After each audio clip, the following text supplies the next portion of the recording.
বিএনপির ক্যাডার কর্তৃক নারী সাংবাদিককে পাশবিক যৌন নির্যাতন, তাকে লাঠি দিয়ে পেটানোর পর তাকে বিভিন্নভাবে আঘাত এবং শ্লীলতাহানি করে বিএনপির নেতা শহীদুল ইসলাম টিটু সাংবাদিক যদি না থাকে, পুলিশ যদি না থাকে, তাহলে তাদের অত্যন্ত সহজ রাষ্ট্রীয় কাঠামোকে ভেঙে দিয়ে তারা রাষ্ট্রকে অকার্যকর করে তারা ক্ষমতায় আসা। নারায়ণগঞ্জের যে সাইনবোর্ড এলাকায় বিএনপির ক্যাডার কর্তৃক নারী সাংবাদিককে পাশবিক যৌন নির্যাতন, এই অভিযোগটা যখন নারী সাংবাদিক সে যখন ক্লাবে গিয়ে সে যখন চিৎকার করে বলছিলেন যে কারা কারা করেছে, সে নাম বলেছেন।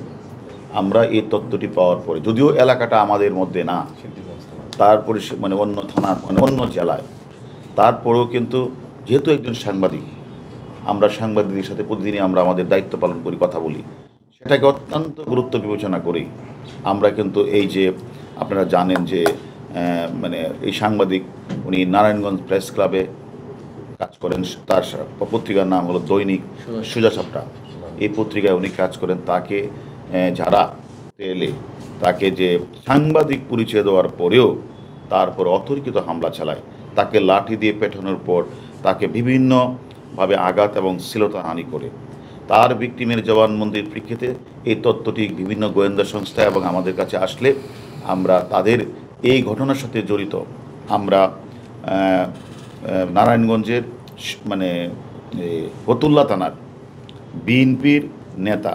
শহীদুল ইসলাম টিটু সভাপতি ফতুল্লা থানা বিএনপি, তাকে আমরা গ্রেপ্তার করি এবং তার কথা মতো আরও আমরা দুজনের নাম পাই। একজন হচ্ছে ইকবাল, আরেকজন হচ্ছে মামুন মাহমুদ, তাদেরও আমরা গ্রেপ্তার করব। এবং আমি মনে করি যে এই বিষয়টা অত্যন্ত স্পর্শকাতর এবং মানবিক যে একজন সাংবাদিক তার দায়িত্ব পালন করতে গিয়ে তাকে এইভাবে এইভাবে তাকে পাশবিক নির্যাতন করা, এটা মোটেও ঠিক না। সেই কারণেই আমরা অত্যন্ত গুরুত্ব বিবেচনা করেই তাকে আমরা আইনের আওতায় নিয়ে এসেছি এবং তাকে আমরা এখন রিমান্ডে জিজ্ঞাসাবাদ করছি। তারা টার্গেট করেছে যে সাংবাদিক যদি না থাকে, পুলিশ যদি না থাকে, তাহলে তাদের অত্যন্ত সহজ রাষ্ট্রীয় কাঠামোকে ভেঙে দিয়ে তারা রাষ্ট্রকে অকার্যকর করে তারা ক্ষমতায় আসা, তারা ক্ষমতার স্বপ্নে বিভোর।